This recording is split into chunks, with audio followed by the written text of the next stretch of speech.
The streets were bustling with rubbish, traffic, and the rubble of former buildings leveled by the incessant fighting that had happened over the past years as I arrived in Aleppo. The air was smudged with the leftovers of sadness and emptiness, yet many people still continued to survive in the Syrian city. As I walked by the empty faces of the windows, I saw rocks spilled out of empty archways that supported the apartments and shops.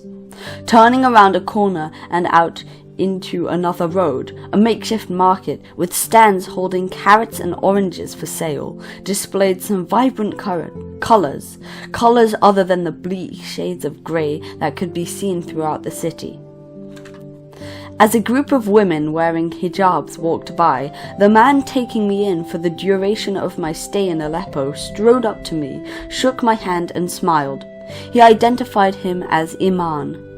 Cars rode by noisily, and the hot air felt dusty. Aleppo, an important city of northern Syria, is an ancient site.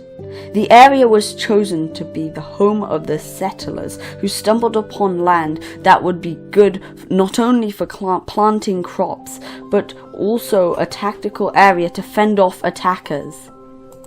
Aleppo is an extremely old place, and it contains one of the oldest structures in the world.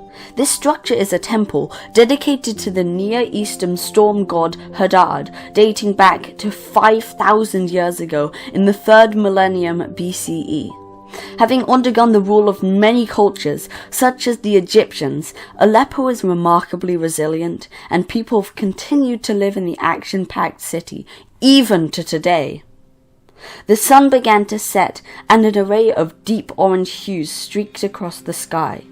Iman ushered me into an apartment complex and up into his room that had one sofa, a sleeping mat with a thin blanket draped over it, and a gas burner with a pot.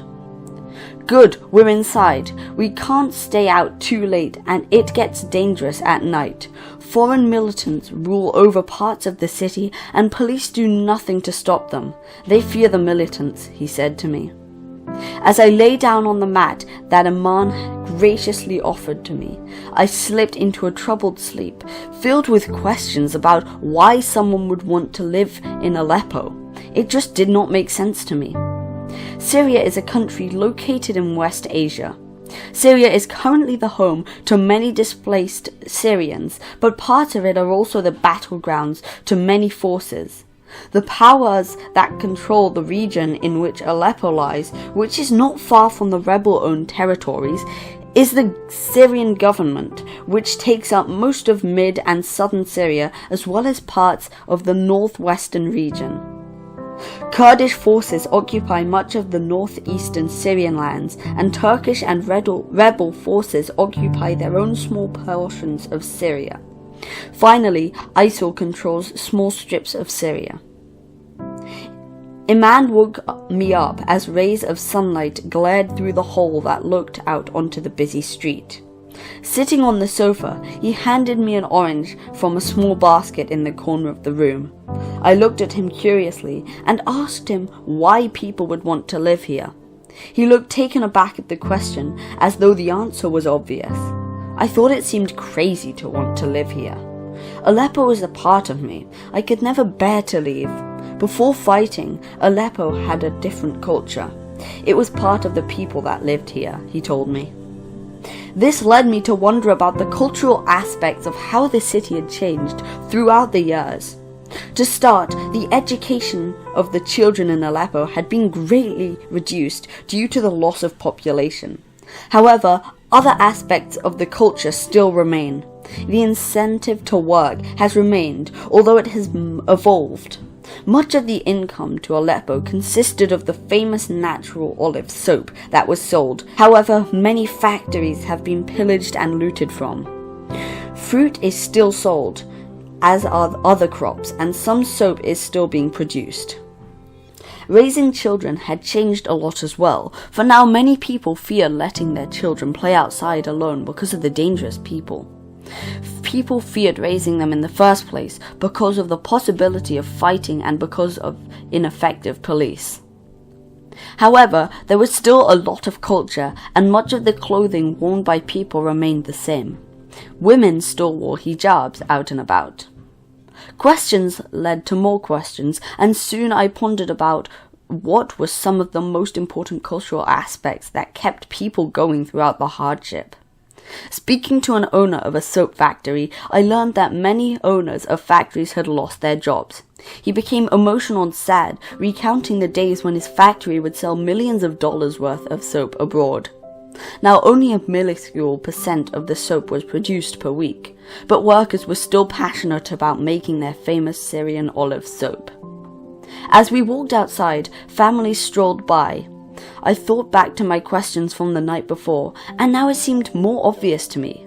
The people loved Aleppo. It was not only a part of them, but their culture contained many of the geographical aspects of the city, from the markets and the buildings to the people and their neighbors. We wandered over to the citadel of Aleppo, an ancient raised area dating back to millennia. Outside the citadel, many people milled about, talking to each other, smiling, and children ran around, chasing each other. A general vibe of happiness filled the air, and people there seemed glad to be alive. As my friend Iman and I kept strolling by, I think and I understand the people, their motivations and moments of joy, and why so many people have come back.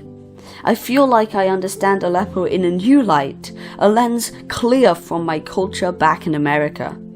I myself have fallen in love with a place that I did not understand upon arrival.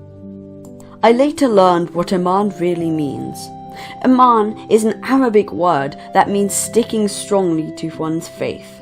That meaning really greatly summed up how much people who returned to their old but reborn home, really felt, and how strong their sense of cultural connection to the beautiful city of Aleppo really was. Thank you very much for watching, and I hope you learned something new. See you in the next one. Subscribe. Thanks.